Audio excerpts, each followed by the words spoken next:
রোহিঙ্গা বিষয়ক আন্তর্জাতিক সম্মেলনের তৃতীয় দিন আজকে এই সম্মেলনে যারা অংশগ্রহণ করেছেন তারা রোহিঙ্গা ক্যাম্প পরিদর্শনে এসেছেন। আজকে সকাল থেকেই দুটি দলে ভাগ হয়ে তারা উখিয়ার রোহিঙ্গা ক্যাম্প পরিদর্শন করেছেন এবং উখিয়ার বালুকালী এবং কুতুপালংয়ের ক্যাম্প 4-এ তারা বিভিন্ন রোহিঙ্গাদের প্রশিক্ষণ কেন্দ্র পরিদর্শন করেছেন।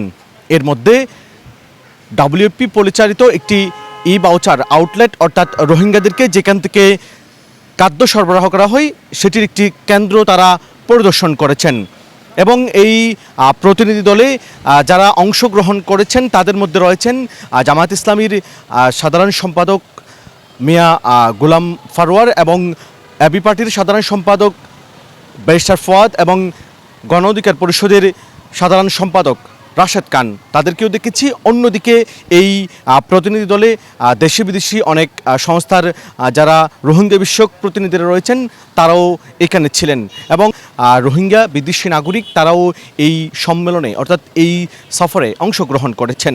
ইতিমধ্যেই আপনারা জেনেছেন যে 3 দিনের এই সফর আজকে শেষ হবে এবং এই সফরকে ঘিরে কক্সবাজারের উখিয়ার বিভিন্ন জায়গায় যে ব্যাপক প্রস্তুতি গ্রহণ করা হয়েছে সেটিও আপনারা লক্ষ্য করেছেন এবং পুলিশের যে টিম সেটি আমরা দেখতে পেয়েছি এবং 3 দিনের এই সংলাপ কিন্তু আজকেই শেষ হচ্ছে। এর মধ্যে গত 2 দিন চলছিল অধিবেশন এবং আজকে যারা এই সংলাপে অংশগ্রহণ করেছেন তারা কিন্তু ক্যাম্প পরিদর্শন করেছেন।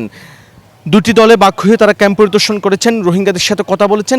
অন্যদিকে এই সংলাপে গতকাল 25শে আগস্ট প্রধান অতিথি হিসেবে মূল অধিবেশনে বক্তব্য রেখেছেন আর অন্তর্বর্তীকালীন সরকারের প্রধান উপদেষ্টা ডক্টর মোহাম্মদ ইউনূস এবং এই 3 দিনের সংলাপ মূলত বলা হচ্ছে আগামী 30শে সেপ্টেম্বর যে জাতিসংঘে রোহিঙ্গা বিষয়ক উচ্চ পর্যায়ের যে সম্মেলন রয়েছে সেই সম্মেলনের প্রস্তুতি হিসেবে এই সংলাপ মনে করা হচ্ছে। অর্থাৎ এখান থেকে যেই এজেন্ডাগুলো উঠে আসবে, এখান থেকে যেই বার্তাগুলো উঠে আসবে সেই বার্তাগুলোই যে 30শে সেপ্টেম্বর নিউ ইয়র্কে যে সম্মেলনের কথা বলা হচ্ছে সেখানেই কিন্তু উপস্থাপন করা হবে বলে জানতে পেরেছি।